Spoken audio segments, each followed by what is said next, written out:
Hi, I'm Leanne Ely. I'm a nutritionist, a New York Times best-selling author, and some people even say I'm a life coach. I started the Daily Dish Show to share my story, my truth, and my journey to vibrancy, and to inspire others to do the same. Because it's all about grit, perseverance, and finding a way despite the odds. It's about embracing the whole woman, not just the parts that are easy to love, and feeding her heart, mind, body, and soul.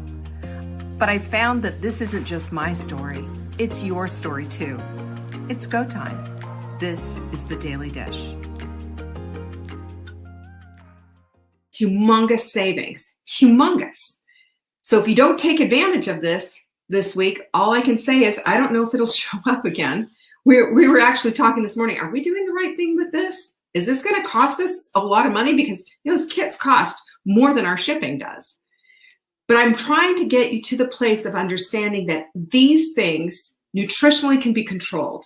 By starting the day off with a Target Trifecta smoothie, you are going to set yourself up nutritionally for success. And by bringing your cravings under control by using supplements that do just that, you're going to see remarkable success.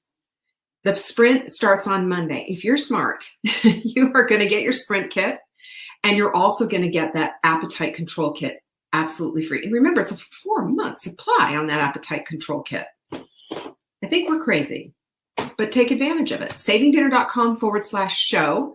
That's where you find the supplement of the week. And remember, it comes for free when you get one of our sprint kits or the Hot Melt 30 kit.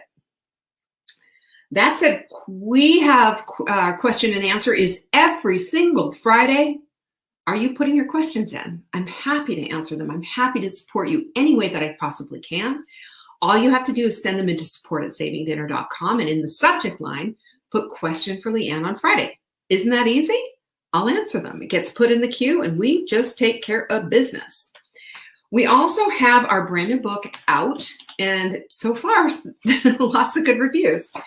It comes with a workbook. This is the Getting Off the Carousel of Crazy with the workbook.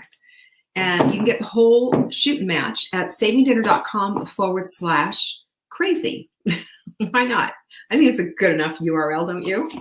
And that's how you're going to find out about everything that we've got going on this week in our fantastic, beautiful, except my quote of the day. Where the heck is it? At Saving Dinner. We always have something going on.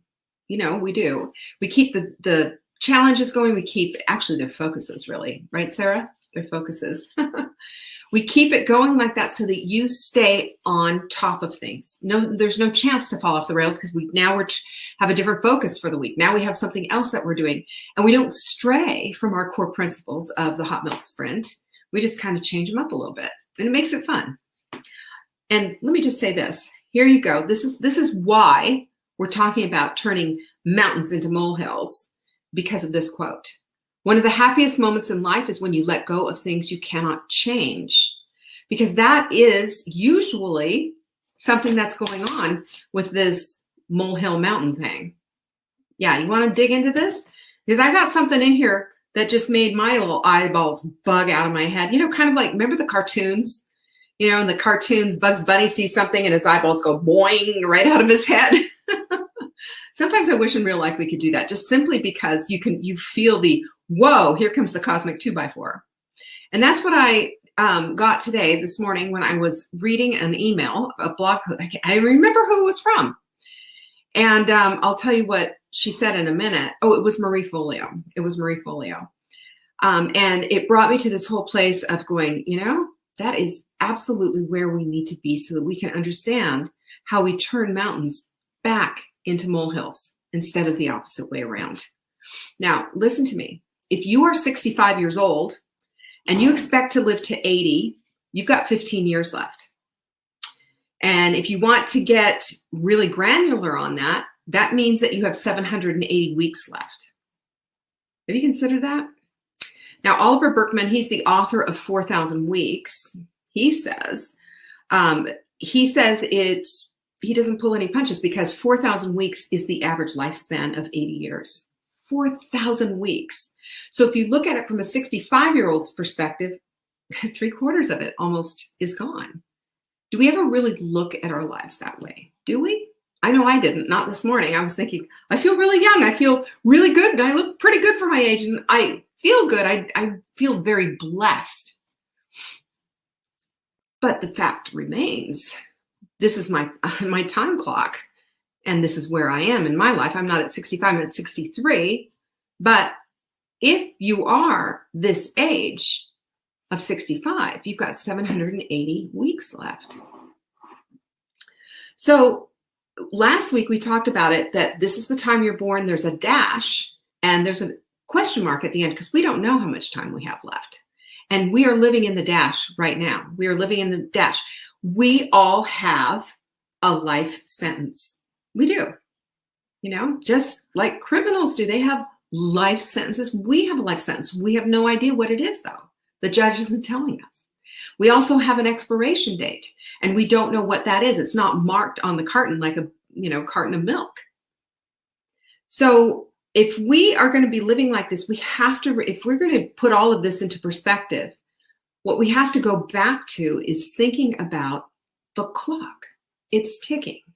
So when we say, what are you doing? Killing time, wasting time, or whatever, when we ever have that kind of thing, we're taking that precious commodity, that 780 weeks that we have left, and just saying, I don't want any of that. Let's throw away Saturday. Let's give away Sunday. We'll just dismiss Monday altogether because it's not going to feel like it, and then start going to, really, how much meaning does your life actually hold? How much meaning is actually there? So we don't know how much time we've been given, but I'll tell you what we do know. You ready for this? You heard me say it before. We have been called on purpose and for purpose at this time for a reason. 100%. Full stop. And once we really start to get a grip on the preciousness of that time, we then have to take a sobering look on really how our time is being spent. Sobering. Is it being spent for good? Is it being spent for edification of someone else or yourself? Is it being spent in a way that makes you proud? That says, yep, I'm here on purpose and for purpose. Are we wise with our time? And creating and building a life that is worthy of our calling, is that something that we're doing? Or are we just frittering it away? And I want to connect something here that we've talked about before. And if you were there last night for the Sprint webinar, which was live, you can still watch it now at savingdinner.com/sprint. We look at inflammation. We look at inflammatory markers and how it affects weight, it affects health, it affects the way we feel, it affects our thoughts, it affects everything. So if we look at inflammation when we are looking at it from our bodies, how it's created, how we stop it, how it impedes a vibrant life, and hopefully how to create it, right? And how to correct it, rather. We have to look at what is the definition of inflammatory. And in the dictionary, it says inflammation is a prolonged inflammatory response that involves progressive change. Get this. It is characterized by the simultaneous destruction and repair of the tissues due to the inflammatory response. So what I read in this is your body, because the inflammatory response is an immune response, all right? It really is. So if you stub your toe, you know what happens. Your toe, you feel all the pain in your toe. You're not feeling it everywhere else in your body. You're feeling it in that one spot. And your toe then, there's all kinds of chemical reactions happening and repair work is on the way. But in the meantime, there's fire and it hurts and there's pain and there's all kinds of stuff going on. So while you're on fire, your body's also repairing itself, right? That's exactly what's going on with just an inflammatory response. Now, in chronic inflammation, you've got that going on all over your body. So while your body is destroying, it's also trying to repair. And it's like when you're in chronic inflammation, it's like trying to build a house, actively build a house while part of it's on fire. You think about that, it's not going to get very far. So the logic on this is just stunning. Can you imagine? Can you imagine having your builder show up? You bought a piece of land and you're laying the foundation, and he shows up with the wood and starts building, And then all of a sudden starts burning it down at the same time. And he says, oh, well, you told me that this is what you wanted. You wanted me to build this inflammatory house. That's what our brain is doing right then when we are full of chronic inflammation. We are simultaneously destroying and building at the same time. So how's that working out for you? It's not, right? But that's how we live our lives daily. So many of us do. Those are the choices that direct the whole entirety of our lives, not just in our bodies. And the inflammatory response that we're getting, we've got food that we're eating that is starting a fire inside. And think about it. Food is there to build and create new cells in your body. But if you can't make them happen, or they're in chronic disrepair or just kind of going up, mutated. What is a mutated cell anyway? You know what that is. It starts with a C and ends with an R and everybody's scared of it. That's exactly what cancer is. So if we are in a place of chronic inflammation, our body is fighting it every step of the way. But we do that because if we're living by an inflammatory response, we're making mountains out of molehills, for example, and we're doing this in our body, what's happening here? And if we're sitting constantly and not getting up and moving our butts, not recognizing that this body was created by God on purpose and for purpose so we can move it and do things, if you don't use it, you will lose it. Just that simple. And also inflammation will come on in and make itself at home, and you'll get more fire than you'll get build. And then there's our thoughts. They're the toxic thoughts. I'll never, I can't, I'm overwhelmed. Okay. That's your brain saying, all right, if that's the case, then let's make that the truth. And if that's the truth, that's an inflammatory way to live. And it's also, again, putting the fire on while at the same time trying to repair and trying to find our way. Do you see this? You see where I'm going with all of this? And if we have relationships that are hobbled with a bad back and forth, you know what I'm talking about. The dance that you have maybe with your partner, that's just toxic and never goes anywhere and it's always the same outcome. What is that? It's a consistent inflammatory reaction where at one point it's trying to repair, but at the same time, it's burning it all down. And you could say the same thing about a job. You could have a job where you've got a toxic boss and toxic coworkers and just a toxic environment, period, to work in. Can you imagine? Walking on eggshells, afraid to say anything, afraid to even go by the water cooler in case something happens. This is an inflammatory life. Inflammatory food coming in, inflammatory thoughts being taken care of, creating everything into a knee-jerk reaction and unable and overwhelmed and trying hard, even amongst the fire, to keep building. To no avail, though. More stuff is coming down than going up. So I said if you're going to live an average lifespan of 4,000 weeks, and you're 65, that means, remember, you've got 780 weeks left. And my question to you is this: are you willing to live those weeks in chronic inflammation, in a body that's become a burden, in a job that you dread and hate, in relationships that zap you and take everything out of you, and in your thoughts that further pull you down, making you feel like nothing? If that's the case, your life is on fire, and there's something that you can do about it. Oliver Burkeman said, he's the author, again, of that 4,000 Weeks. He said, resisting a task is usually a sign that it's meaningful, which is why it's an awakening of your fears and stimulating procrastination. You could adopt, do whatever you're resisting most as a philosophy for life. And I think to me, this is kind of the anecdote to all of this. Because when we are in this place of chronic inflammatory life, and we are building mountains out of molehills, and everything is just seemingly insurmountable, from our bodies to our thoughts to our relationships to everything, then we have to look for something that's going to put the fire out so we can build. Because the fire is going to keep bringing down the stuff that we're trying to build. So ask yourself this as you're contemplating these mountains in your life. Is this a mountain, or is it really a molehill? Am I trying to create something out of this that isn't there? Am I anticipating that it's going to be horrible and rotten? Am I already walking into a situation and saying, I'm overwhelmed, I can't, it's impossible, he's this, she's that? Am I? Because if you are, you have already started the process before you even walked in the door of creating a mountain out of a molehill. Am I making this into something much bigger than it is? Am I? Is my language betraying the things that I really want to have? Are my thoughts doing the same? What's my part in all of this? Am I taking wholehearted responsibility for myself or blaming everyone else? Here's the deal.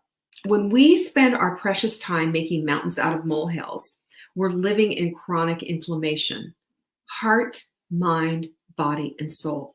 This is why we feel overwhelmed. And we haven't taken complete responsibility either. We've just seen it as our circumstances. Well, we can't help it. I can't help that I have all of this on my plate. I can't help that I have this or that or the other thing. I'm going to tell you what, the clock is still ticking, and the clock is not going to say, oh, well, then I'm just going to stop now so that you can get your act together, because that's not how it works. The way it works is that we wake up to the fact that we have to take wholehearted responsibility for ourselves, heart, mind, body, and soul. And we take control of the things that we can and the things that we cannot change. We just give back to God, because I promise you, He's big enough to handle it. And while we might not have an instantaneous answer and have immediate comfort, knowing that we've given it to the right God is enough. It has to be, because there is not another choice. The strength will come. The will to go ahead and to stop procrastinating, stop all the nonsense will come if we only have faith that it's possible.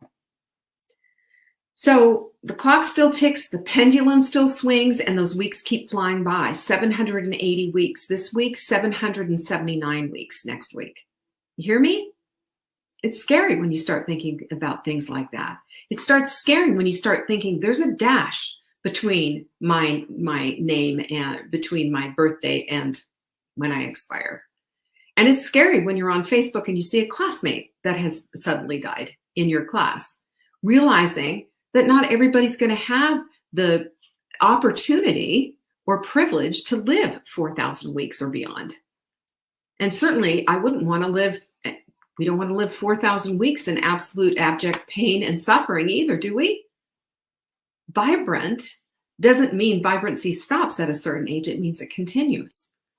And in order to get to that vibrancy, we've got to put out the fires. Scott Peck said this: until you value yourself, you won't value your time. Until you value your time, you won't do anything with it. That landed hard, didn't it? That hit me upside the head like a cosmic 2x4 today. And I'll tell you what, this is what I know. Life is entirely too short when we start to take the time to really measure it and look at it and see it for what it is. It's too short to live our lives without vibrancy. It's too short to live our lives not in full bloom. It is too short to keep doing the same thing over and over again and somehow expecting different results. You know, there's a little saying, if you will, that you've heard, I'm sure, 100 times. It was on a poster back in the 70s. And it's, today is the first day of the rest of your life. And that sounds so super corny. But you know what? Today is the first day of the rest of your lives. Of the rest of your life. You have a decision to make. Are you going to live it in chronic inflammation, heart, mind, body, and soul? Or are you going to take a full stop here and just say, wait a minute, I have way more to do on this planet. And if I'm going to live here on purpose and for purpose, I want to do it vibrantly. Heart, mind, body, and soul. Peace be with you. Thanks for joining me today. Bye. Thank you for joining me today. You can find me on TikTok for daily tips to help support your most vibrant life. And remember, you are the author of your own story. Until next time.